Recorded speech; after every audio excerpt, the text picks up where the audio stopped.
الذي أرسله بالحق بشيرا ونذيرا ودائعا إلى الله بإذنه وسراجا منيرا فأعوذ بالله من الشيطان الرجيم بسم الله الرحمن الرحيم سبحان الذي أسرى بعبده ليلا من المسجد الحرام إلى المسجد الأقصى الذي باركنا حوله لنريه من آياتنا إنه هو السميع البصير صدق الله المولان الكريم اللهم صل على محمد وعلى آل محمد كما صليت على إبراهيم وعلى آل إبراهيم إنك حميد مجيد اللهم بارك على محمد وعلى آل محمد كما باركت على إبراهيم وعلى آل إبراهيم إنك حميد مجيد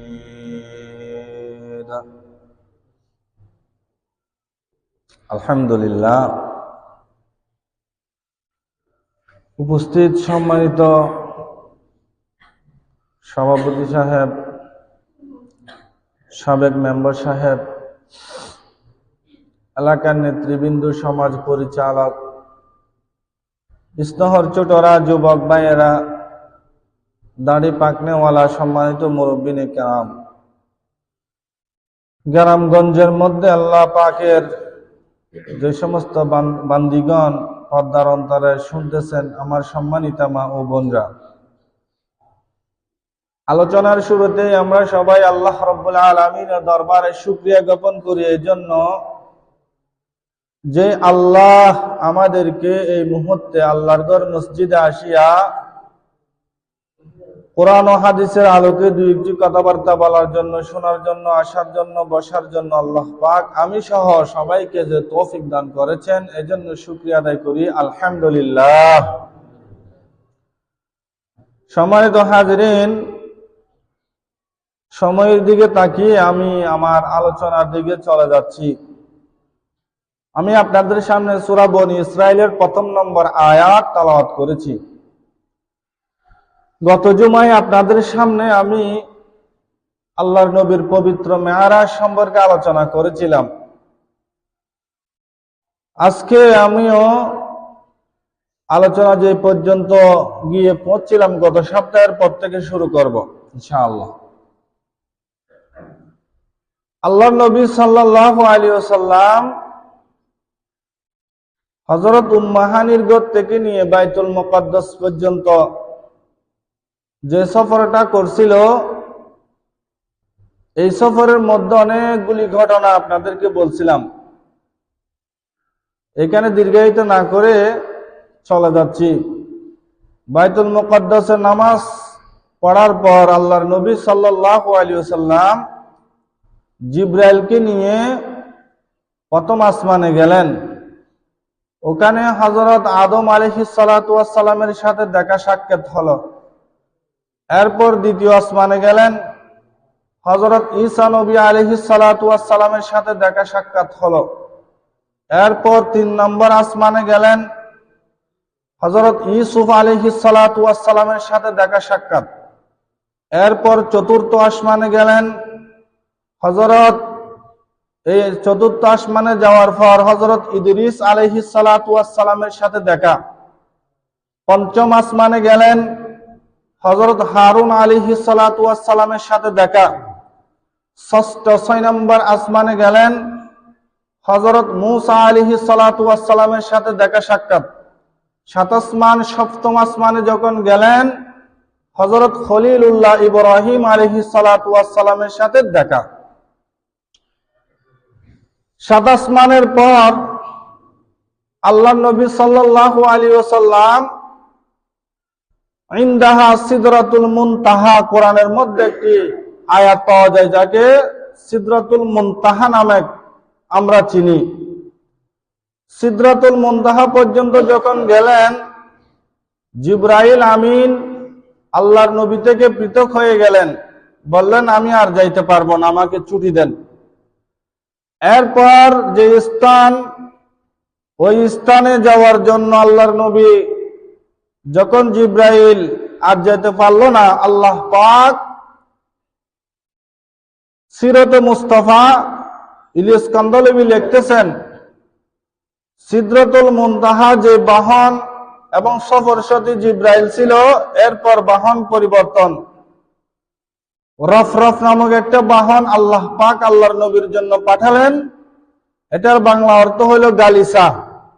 এই গালিসা দিয়ে আল্লাহর নবী সাল্লাল্লাহু আলাইহি ওয়াসাল্লামকে সিদরাতুল মুনতাহার পর যে স্থান, এটার নাম হলো শরীফে আকলাম, বাহন হলো রফরফ। এই বাহন দিয়ে শরীফে আকলাম পর্যন্ত আল্লাহর নবী যখন পৌঁছলেন, এরপর আল্লাহ পাক শরীফে আকলাম থেকে গালিসার মাধ্যমে রফরফ নামক বাহনের মাধ্যমে আল্লাহর কাছে আল্লাহর নবীকে নিয়ে গেলেন। সুবহানাল্লাহ। এটা ছিল গত সপ্তাহের আলোচনা, সংক্ষেপে 2 মিনিট রিপিট করলাম। এরপর থেকে আজকে নতুন আলোচনা। আল্লাহর সামনে আল্লাহর নবীকে যখন নিয়ে আল্লাহ পাক বসালেন, বসানোর পর আল্লাহ পাক রব্বুল আলামিন আল্লাহর নবীকে বললেন, নবী তুমি আজকে আমার প্রধান মেহমান।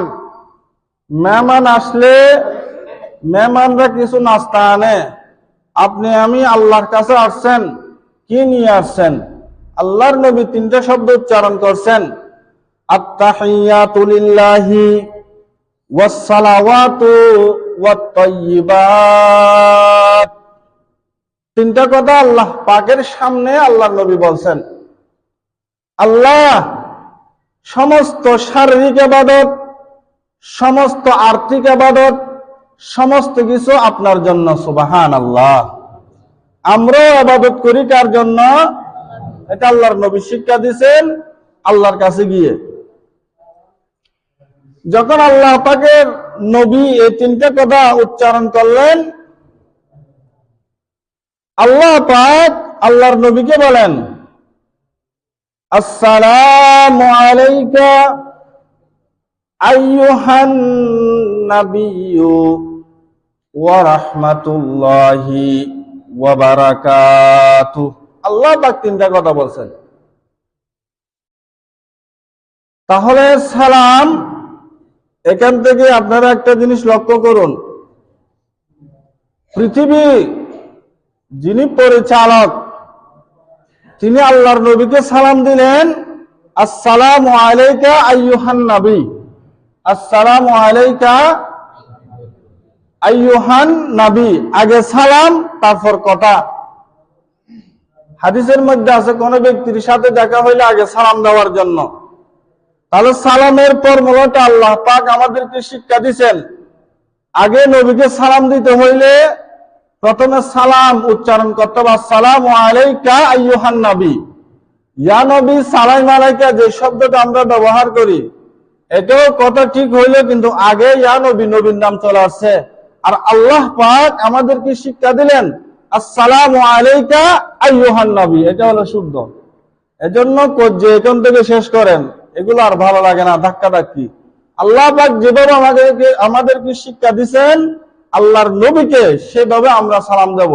এজন্য কোন ব্যক্তিকে সালাম দিতে হইলে অবদ্ধ সালাম, মামা আসেন আসসালাম, এভাবে না, আসসালামু আলাইকুম, তারপর কথাবার্তা, যেটা আল্লাহ আমাদেরকে শিক্ষা দিলেন।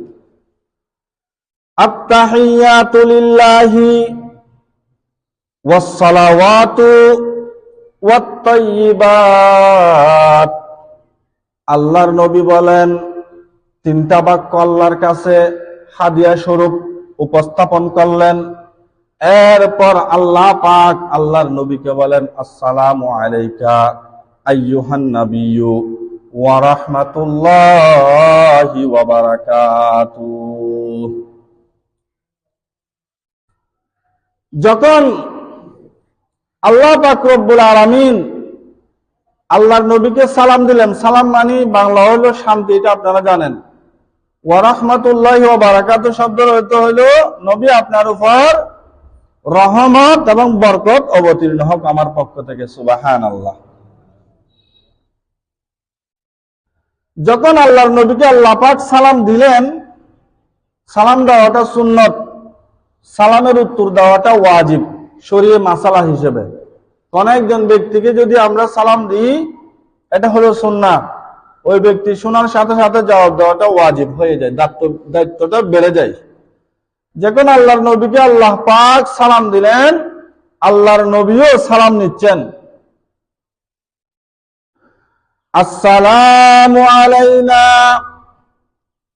ওয়া আলা ইবাদিল্লাহিস সালিহিন। আমরা তো দুনিয়ার মধ্যে সালাম দিলে বলি ওয়া আলাইকুম সালাম। আমাদের নবী রহমাতুল লিল আলামিন সরকারে দু আলম আহমদ মুস্তাফা মুহাম্মদুর রাসূলুল্লাহ সাল্লাল্লাহু আলাইহি ওয়াসাল্লাম আরশ কুরসি আল্লাহ পাকের কাছে গিয়েও গুনাহগার উম্মতদেরকে ভুলেন নাই, বরং গুনাহগার উম্মতের পক্ষ থেকে, সালেহিন নেককারের পক্ষ থেকে আল্লাহর নবী সালামটা গ্রহণ করছেন, সুবহানাল্লাহ। আসসালামু আলাইনা ওয়া আলা ইবাদিল্লাহিস সালিহিন। ও আল্লাহ, আমার গুনাহগার উম্মত এবং নেককার দিনদার সালেহিনের পক্ষ থেকে আপনার সালামটা আমি গ্রহণ করলাম, সুবহানাল্লাহ। এখানে একটা বোঝার বিষয়, সেটা হলো আল্লাহর নবী সাল্লাল্লাহু আলাইহি ওয়াসাল্লাম গুনাহগার উম্মতকে নিজের কাছে রাখলেন, এরপর ওয়ালা ওয়াও দিয়ে পৃথক করে বললেন ইবাদিল্লাহিস সালিহিন। আল্লাহ, গুনাহগার উম্মত এবং আমি আপনার নেককার বান্দাদের থেকে আপনার সালামটা গ্রহণ করলাম, সুবহানাল্লাহ। আল্লাহর নবী গুনাহগার উম্মতদেরকে নিজের বাক্যে পাশে রাখলেন, নেককারদের একটু দূরত্ব রাখলেন, এটার কারণ কি?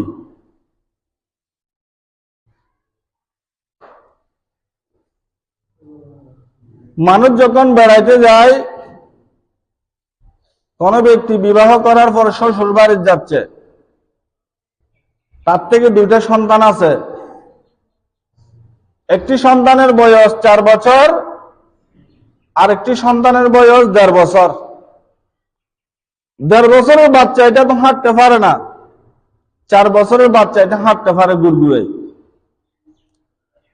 এখন পিতা মাতা দুজন যাচ্ছে, 4 বছরের বাচ্চাটা হাতে, 1.5 বছরের বাচ্চাটা কুলে। এখন এই অবস্থার মধ্যে বড় ছেলেটা যদি বলে, আব্বু আমি তো এর বড়, আপনি আমাকে কুলে না নিয়ে আমার ছোট ভাইকে কুলে নিলেন যে? বাবা ধমক দিয়ে বলে, বেড়া তুই তো হাঁটতে পারস,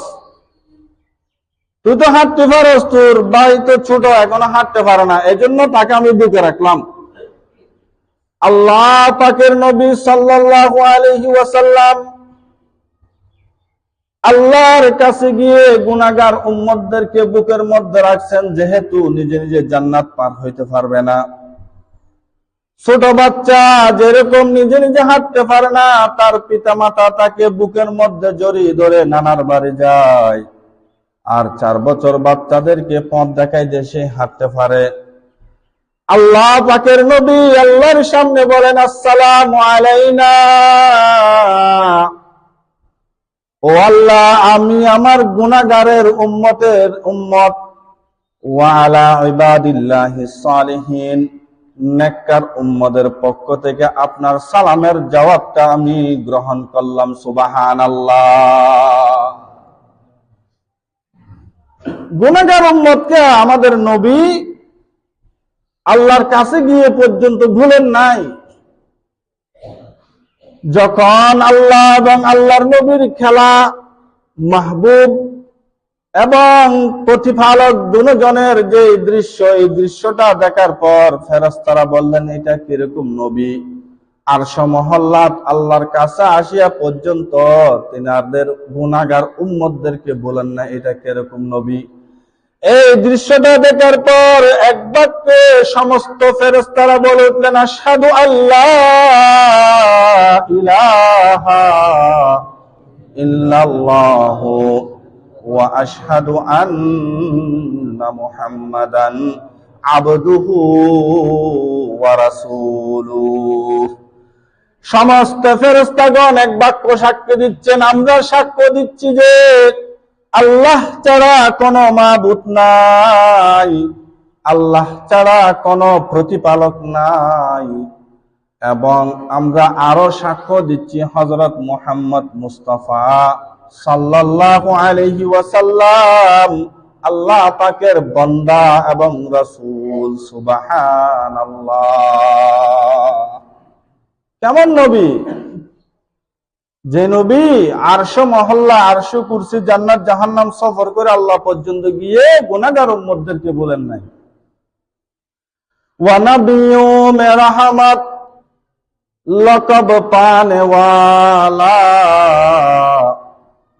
মুরাদে গরিবু কি বরলানে ওয়ালা,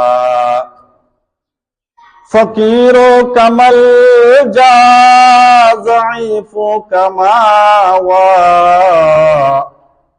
यतीमों का वाली गुलामों की मौला,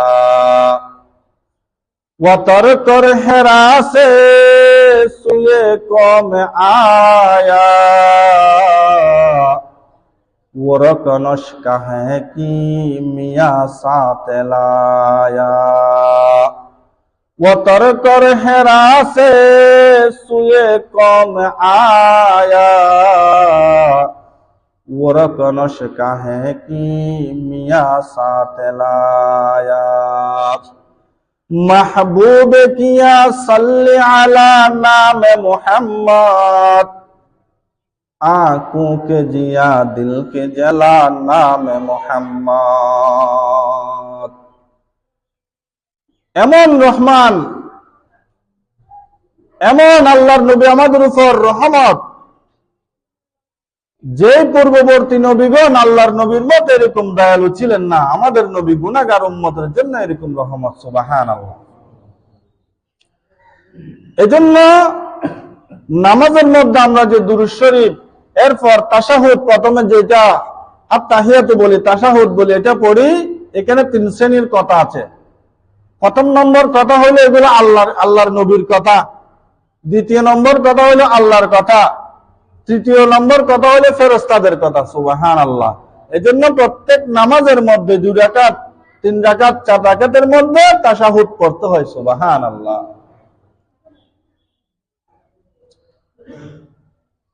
আল্লাহর নবীর কথাবার্তা শেষ, আল্লাহর কথাবার্তা শেষ, ফেরেশতাদের কথাবার্তা শেষ। এই উম্মতের জন্য আল্লাহ পাক 3টা জিনিস দিলেন। কয়টা জিনিস? 3টা জিনিস। নাম্বার 1, কোরআন থেকে বলি, মান জাআ বিল হাসানা ফালাহু আশরাতু ওয়াল আশরা বিআশরি আমসালিহা। নবী, আপনি গিয়ে আপনার উম্মতদেরকে বলবেন, কোন ব্যক্তি আপনার উম্মতের মধ্যে সওয়াবের কাজের নিয়ত করবে, এখনো করে নাই, নিয়ত করার সাথে সাথে তার আমলনামার মধ্যে একটি সওয়াব লিপিবদ্ধ করা হবে। সুবহানাল্লাহ। নবী আরো বলবেন, যদি সওয়াবের কাজটা করে ফেলে, কমস কম 10টি সওয়াব তার আমলনামার মধ্যে দেওয়া হবে। সুবহানাল্লাহ। এর বিপরীত নবী আপনার বান্দাদেরকে বলবেন, আপনার উম্মতদেরকে বলবেন, কোন ব্যক্তি যদি একটি খারাপ কাজের নিয়ত করে, কোন গুনাহ তার আমলনামার মধ্যে লেখা হবে না, বরং গুনাহের কাজটা করার পর আরো অনেকক্ষণ পর তার আমলনামার মধ্যে শুধুমাত্র একটি গুনাহ লেখা হবে। সুবহানাল্লাহ। ফজরের নামাজের মধ্যে যখন মানুষ উপস্থিত হয় না, আল্লাহর বান্দাগণ নামাজের মধ্যে আসে না, ঘুমের মধ্যে থাকে, ফেরেশতাগণ বলে আল্লাহকে, আল্লাহ আপনার বান্দা তো ঘুমের মধ্যে নামাজের মধ্যে আসে নাই, গুনাহটা লিখতেছি। আল্লাহ বলেন, এই ফেরেশতা খবরদার, একটু অপেক্ষা কর। নফসের দুকা, শয়তানের দুকায় পড়িয়া নামাজের মধ্যে আসে নাই, কিন্তু জোহরের নামাজের মধ্যে আসবে, একটু অপেক্ষা কর। জোহরের নামাজের জামাত যখন চলে, বান্দা এইদিকে না আসিয়া রুট দিয়ে হাঁটিয়া বাড়িতে চলে যায়। ফেরেশতারা আবার ডাক দিয়া বলে, আল্লাহ জোহরের নামাজের মধ্যে আপনার বান্দা আসে নাই, গুনাহটা লিখতেছি। আল্লাহ বলেন অপেক্ষা কর, আসরের মধ্যে আসবে। আসরের নামাজের জামাত যখন চলে, সেই দোকানের মধ্যে ডিসের সামনে বসা ফেরেশতা বলে, আল্লাহ আসরের মধ্যে আসে নাই, গুনাহটা লিপিবদ্ধ করতেছি। আল্লাহ বলেন, আমার ফেরেশতা একটু অপেক্ষা কর, মাগরিবের ওয়াক্ত আসবে। মাগরিবের নামাজের সময় যখন হয়ে যায়, এই বান্দা মসজিদের মধ্যে আসে না, ছক্কা খেলার মধ্যে লিপ্ত, বিড়ি কানার মধ্যে লিপ্ত, ফালতু গদগুজারের মধ্যে লিপ্ত। আল্লাহ গুনাহটা লিখতেছি। আল্লাহ বলেন সবর কর, সবর কর, এশারের ওয়াক্ত আসবে আমার বান্দা। এশারের আযান যখন হয়ে যায়, বান্দার কোনো খোঁজখবর নাই।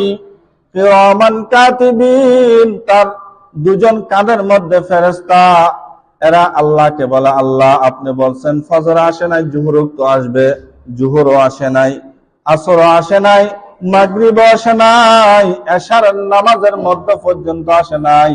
আল্লাহ বলেন কি করবি? একটা গুনাহ তার আমলনামার মধ্যে লিপিবদ্ধ করে। নাউযুবিল্লাহ। গুনাহ একটা করলে একটা লিপিবদ্ধ করা হয়, আর সওয়াব একটি করলে কমাস কম, মান জাআ বিল হাসানা ফালাহু আশরু আমসালিহা, 10টা কমাস কম সওয়াবের কাজ করলে আল্লাহ পাক তার আমলনামার মধ্যে লিপিবদ্ধ করেন। সুবহানাল্লাহ। এক নাম্বার। 2 নাম্বার, আল্লাহ পাক কোরআন শরীফের মধ্যে 6666টি আয়াত আছে। সমস্ত আয়াতগুলো আল্লাহ পাক জিব্রাইলের মাধ্যমে আল্লাহ পাকের নবীকে দান করছেন। ওহীর মাধ্যমে কোরআনের আয়াতগুলো আল্লাহ পাক দিয়েছেন, কিন্তু 2টি আয়াত আল্লাহ পাক জিব্রাইলকে মাধ্যম বানান নাই, বরং আল্লাহর কাছে নিয়ে আল্লাহর নবীকে 2টি আয়াত দান করছেন। সেটা হলো সূরা বাকারার লাস্টের 2 আয়াত, আমানার রাসূল বিমা উনজিলা, এখান থেকে লাস্টের আয়াতগুলো আল্লাহ পাক আল্লাহর নবীকে হাতের মধ্যে সরাসরি দিয়েছেন। সুবহানাল্লাহ। মানুষ যখন কবরস্থানের মধ্যে রাখা হয়, কবর দেওয়া হয়, তখন তলকিন বলে একটা শব্দ। আমরা অনেকে মনে করি তলকিন এটা পাহাড়ের মতো কঠিন হবে, না, এটা সহজ। তলকিন এটা কি? মানুষকে যখন কবরস্থ করা হয়, সূরা বাকারার শুরু আলিফ লাম থেকে শুরু করে মুফলিহুন পর্যন্ত মাথার ডাকে দিয়ে পড়বেন, পায়ের ডাকে দিয়ে আমানার রাসূল থেকে শেষ পর্যন্ত লাস্টের 2 আয়াত, যেটা আল্লাহ পাক আল্লাহর নবীকে নিয়ে গিয়ে দিয়েছিলেন, এই 2টা আয়াত পড়বেন। এগুলো পড়ার কারণে ফেরেশতার সওয়ালের জবাব দেওয়াটা ময়তের জন্য সহজ হয়, এটাকে বলে তলকিন। 1 নম্বর বলছিলাম সওয়াবের কথা, একটা কাজ করবেন নেকির কাজ, 10টা সওয়াব দিবে। 2 নম্বর বলছি আমানার রাসূল, এই আয়াতগুলো আল্লাহ পাকের নবীকে আল্লাহ পাক ওখানে গিয়ে দিয়েছেন। নাম্বার 3, 50 ওয়াক্ত নামাজ আমাদের নবীকে আল্লাহ পাক রব্বুল আলামিন হাতের মধ্যে গোছাই দিয়েছেন। সুবহানাল্লাহ। এটা নিয়ে বেশি কথা বলবো না, অনেক সময় বলা হয়, আমি টাইম পর্যন্ত গিয়ে আজকে শেষ করার চেষ্টা করব। 50 ওয়াক্ত নামাজ যখন দিলেন, দেখেন 7 নম্বর আসমানে আছেন হযরত ইব্রাহিম। যখন মুহাম্মদ সাল্লাল্লাহু আলাইহি ওয়াসাল্লাম আসতেছেন, ইব্রাহিমের সাথে দেখা। ইব্রাহিমে আল্লাহর নবী সাল্লাল্লাহু আলাইহি ওয়াসাল্লামকে জিজ্ঞাসা করলেন, নবী আপনার উম্মতের জন্য আল্লাহ কি দিয়েছেন? কত 50 ওয়াক্ত নামাজ। তিনি শুকরিয়া আদায় করেন আলহামদুলিল্লাহ। এটা নিয়ে আসতেছেন 6 নম্বর আসমানে, ওখানে মুসা আলাইহিস সালাতু ওয়াস সালাম দাঁড়ানো। দেখেন ইব্রাহিম আলাইহিস সালাতু ওয়াস সালামের নাম হলো খলিলুল্লাহ, ওনার উপাধি কি? খলিলুল্লাহ। আর মুসা আলাইহিস সালাতু ওয়াস সালামের উপাধি নাম হলো কালিমুল্লাহ। খলিলুল্লাহ শব্দের অর্থ হলো বন্ধু, আর কালিমুল্লাহ শব্দের অর্থ হলো কথাবার্তা বলা। তাহলে ইব্রাহিম আলাইহিস সালাতু ওয়াস সালাম ওনার উপাধি নাম হলো আল্লাহর বন্ধু, আর মুসা আলাইহিস সালাতু ওয়াস সালাম ওনার উপাধি নাম হলো আল্লাহর সাথে কথাবার্তা বলা। ইব্রাহিম আলাইহিস সালাতু ওয়াস সালাম তিনার সমস্ত অর্থ সম্পদ বিলীন করে আল্লাহকে টোকাইতেছেন, আল্লাহকে খুঁজতেছেন। ইব্রাহিম আলাইহিস সালাতু ওয়াস সালাম 86 বছর বয়সে ইসমাইলকে কুরবানির মাধ্যমে ছুরির নিচে দিয়ে আল্লাহকে তালাশ করতেছেন। ইব্রাহিম আলাইহিস সালাতু ওয়াস সালাম আগুনের মধ্যে ঝাঁপ দিয়ে আল্লাহকে সন্তুষ্টি করার জন্য আল্লাহর বন্ধু যেটা বলে সেটা করতে রাজি হয়ে গেলেন। মুসা আলাইহিস সালাতু ওয়াস সালাম তিনার বাড়ি বিড়া পর্যন্ত ছেড়ে দিয়ে তিনার দেশ ত্যাগ করে আরেক জায়গার মধ্যে চলে গেলেন, একমাত্র আল্লাহকে তালাশ করতেছেন। হযরত জাকারিয়া আলাইহিস সালাতু ওয়াস সালাম আল্লাহর হুকুমে গাছের মধ্যে ঢুকে গেলেন একমাত্র আল্লাহকে সন্তুষ্টি করার জন্য। হযরত ইউনূস পয়গম্বর মাছের পেটের মধ্যে ঢুকে গেলেন, পানির নিচে চলে গেলেন একমাত্র আল্লাহকে সন্তুষ্টি করার জন্য। আল্লাহ পাকের যতগুলো নবী আছে তারা সমস্ত নবী জান মাল বাচ্চা ইজ্জত সহ কুরবানি করে দিয়ে একমাত্র আল্লাহকে তালাশ করতেছেন, আল্লাহকে রাজি করার জন্য। আর মুহাম্মদ সাল্লাল্লাহু আলাইহি ওয়াসাল্লাম ব্যতিক্রম। আল্লাহ পাক কুরআন শরীফের মধ্যে আয়াত নাযিল করে বলতেছেন, ওয়ালা সাউফা ইউতিকা রাব্বুকা ফাতারদা, ওয়ালা সাউফা ইউতিকা রাব্বুকা ফাতারদা। ও নবী, আপনাকে আমি এমন জিনিস দিব, দিতে তাকিব, তবে শর্ত হইল রব্বুকা ফাতারদা, আমি রবের উপর আপনি সন্তুষ্ট হয়ে যাইতে হবে। সুবহানাল্লাহ। সমস্ত নবী থেকে সবকিছু নিয়ে নবীরা চাচ্ছেন আল্লাহকে সন্তুষ্টি করার জন্য। আর আল্লাহ কোরআন শরীফের আয়াত নাযিল করে দিয়ে, নবী আপনাকে হাউজে কাউসার দিলাম, নবী সমস্ত পয়গম্বরের সরদার আপনাকে দান করলাম, নবী রহমাতুল্লিল আলামিন, আমার নাম রব্বুল আলামিন, আমার নামের পাশে রহমাতুল্লিল আলামিন উপাধি আপনাকে দিলাম। নবী ইমানের শাখা কালিমায়ে তাইয়্যিবা লা ইলাহা ইল্লাল্লাহ আমার জন্য রাখলাম। এরপরে মুহাম্মাদুর রাসূলুল্লাহ আপনাকে দিলাম। নবীর জান্নাতের মধ্যে যে নামটা আছে, আপনাদের আব্বা, নবী কুলের আব্বা আদম আলাইহিস সালাতু ওয়াস সালামের যে গুনাহ করছিল, গুণডম্বলকে এই দুনিয়ার মধ্যে ফেলে দিয়েছিলাম, আমার কাছে তো কান্নাকাটি করছে, আমি ক্ষমা করে নাই। যখন মাত্র মুহাম্মদ সাল্লাল্লাহু আলাইহি ওয়াসাল্লামের নামের উসিলায় দোয়া করছে, আমি সাথে সাথে আপনার মুহাব্বতে পড়ে আদমের গুনাহ আমি মাফ করে দিলাম। সুবহানাল্লাহ। ওয়ালা সাউফা ইউতিকা রাব্বুকা ফাতারদা, নবী আমি আপনাকে দিতে তাকিব, অন্য নবীদের থেকে আমি নিতে তাকিব। ও নবী, অন্য নবীদের থেকে আমি নিয়ে তারা আমাকে সন্তুষ্টি করার জন্য প্রতিযোগিতা করে, আর আমি আল্লাহ মুহাম্মদ সাল্লাল্লাহু আলাইহি ওয়াসাল্লামকে দিতে তাকিব যেন আমার নবী আমার উপর সন্তুষ্টি হয়ে যায়। সুবহানাল্লাহ।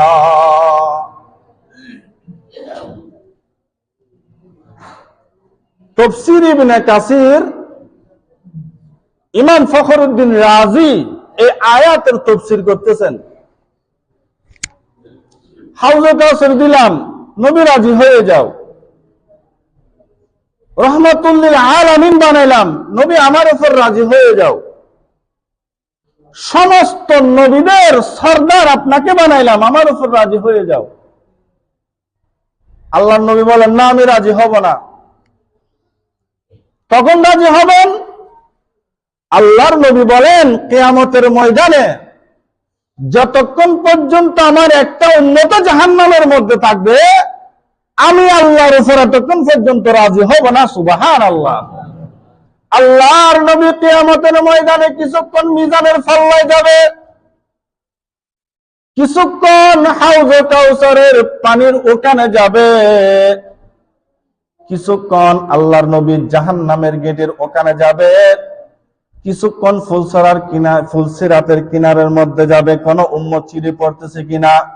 এইভাবে কিয়ামতের ময়দানে, পুরা কিয়ামতের ময়দানের নায়ক থাকবেন আমাদের নবী সাল্লাল্লাহু আলাইহি ওয়াসাল্লাম। বিচারক থাকবেন আমাদের আল্লাহ, উকিল কোন কেউ থাকবে না, কোন নবী উকালতি করতে পারবে না। একমাত্র উকিল থাকবেন আমাদের নবী, বিশ্ব নবী সাল্লাল্লাহু আলাইহি ওয়াসাল্লাম। সুবহানাল্লাহ। पहाड़ी पर जाएंगे, जमीन पर जलजला होगा, मोहम्मद तख्तबर होगा, আদালত पर खुदा होगा। সেদিন বিচারক থাকবেন আমার আল্লাহ, আর আমাদের জন্য সুপারিশ করবেন, যারা করবেন কিয়ামতের ময়দানে, সেটা হইল মুহাম্মদ সাল্লাল্লাহু আলাইহি ওয়াসাল্লাম। ওয়ালা সাওফা ইউতিকা রাব্বুকা ফাতারদা, নবী আমি আপনাকে দিতে থাকিব, তবে শর্ত হইল আমি আল্লাহর উপর আপনি সন্তুষ্ট হয়ে যাবেন। আর আল্লাহর নবী বলেন, ইমাম ফখরুদ্দিন রাজি ইবনে কাসিরের মধ্যে লেখেন, নবী এতক্ষণ পর্যন্ত আল্লাহর উপর সন্তুষ্টি হবে না যতক্ষণ পর্যন্ত মুহাম্মদের উম্মত একজন জাহান্নামের মধ্যে থাকবে। সুবহানাল্লাহ। এই হইল আমার নবী। তিনটা জিনিস আমাদের জন্য দান করছেন। একটি হলে একটা সওয়াব করবেন, 10টি নেকি দিবে। 2 নম্বর সূরা বাকারার লাস্টের 2 আয়াত অর্থ সহ আপনারা একটু দেখে নিন, সময় কম। 3 নম্বর 50 ওয়াক্ত নামাজ। ওই যে আল্লাহর নবী ইব্রাহিম আলাইহিস সালাতু ওয়াস সালাম, ইনার নাম হলো খলিলুল্লাহ, তিনি আল্লাহ যা দিয়েছেন শুকরিয়া আদায় করে বসে আছেন। মুসা তো খলিলুল্লাহ, আল্লাহর সাথে কথা বলেন। আল্লাহর নবীকে বললেন, এটা গিয়ে কমায় নিয়ে আসেন, এটা পড়তে পারবে না। আচ্ছা আপনারা একটা কথা বলেন আমাকে, মুসা বুঝলেন আমরা 50 ওয়াক্ত নামাজ পড়তে পারবো না, আল্লাহ কি এটা বুঝেন নাই? বলেন তা আল্লাহ বুঝলো আবার পাঠাইলেন কেন 50 ওয়াক্ত দিয়ে? আল্লাহর নবী যতবার আল্লাহর কাছে আসবেন ওখানে দারওয়ান ফিটিং করে দিছে, এতবার আল্লাহর নবীর সাথে কথাবার্তা হবে, এটাই আল্লাহর কাছে ভালো লাগে। সুবহানাল্লাহ। महबूब किया सल्ली अला नाम मुहम्मद, महबूब किया सल्ली अला नाम मुहम्मद, आंखों के जिया दिल के जला नाम मुहम्मद, आंखों के जिया दिल के जिला नाम मुहम्मद। আল্লাহ দেখবেন, কথাবার্তা বলবেন, এটা আল্লাহ থেকে ভালো লাগে। সুবহানাল্লাহ। এগুলা নিয়ে আসতেছেন, এভাবে যেতে যেতে 50 ওয়াক্ত থেকে 5 ওয়াক্ত আসলেন। আসার পর মুসা বললেন, আরেকবার যান, আরো কিছু কমাই আনেন। আল্লাহর নবী বললেন, যাইতে যাইতে 9 বার গেলাম, 5 9 45 ওয়াক্ত নামাজ কমে গেল। এখন যদি যাই যে 5 ওয়াক্ত আছে এগুলো খেয়ে ফেলবে, তো আমি উম্মতের জন্য নিলাম কি? একথা বলার পর আল্লাহ পাক গায়বে আওয়াজ দিচ্ছেন, হাযা খামসুন ওয়া হাযা খামসুন লা ইউবাদদালুল কওলা লাদাইয়া। আল্লাহ পাক বলেন, ও মুহাম্মদ, কথার মধ্যে 50 এটা ঠিক থাকবে, লিখার মধ্যে 50, আমার আরশের মধ্যে এটা ঠিক থাকবে। হাযা খামসুন ওয়া হাযা খামসুন লা ইউবাদদালুল কওলা, আমার হুকুম পরিবর্তন হয় না, আমি যেটা বলি আমার হুকুমকে পরিবর্তন করার জন্য আর কেউ নাই। আমি আল্লাহ 50 লিপিবদ্ধ করে ফেলেছি, এটা 50 থাকবে। আমি আল্লাহর হুকুম 50 হয়ে গেছে, এটা 50 থাকবে। ও নবী, আপনি পৃথিবীর মধ্যে গিয়ে আপনার উম্মতদেরকে বলেন, এক ওয়াক্ত নামাজ যে ব্যক্তি যথাযথভাবে আমি আল্লাহকে সন্তুষ্টি করার জন্য পড়বে, আমি আল্লাহ সওয়াব দেওয়ার সময় মানজা আবিল হাসানা ফালাহু আশরু আমসালিহা, যে ব্যক্তি একটি সওয়াবের কাজ করবে কমে 10 টার নেকি দান করব। যে ব্যক্তি এক ওয়াক্ত নামাজ পড়বে কমে 10 ওয়াক্ত নামাজের সওয়াব আমি আল্লাহ দান করব। সুবহানাল্লাহ। 5 ওয়াক্ত পড়তে বলেন, 50 ওয়াক্ত নামাজের সওয়াব আমি আল্লাহ দান করব। সুবহানাল্লাহ। এজন্য আল্লাহ এটা কোরআন শরীফের মধ্যে বলছেন, মান জা আবিল হাসানা ফালাহু আশরু আমসালিহা। এটার অর্থ হলো এটা হাকিকত। এগুলো নিয়ে আসতেছেন। আসার পর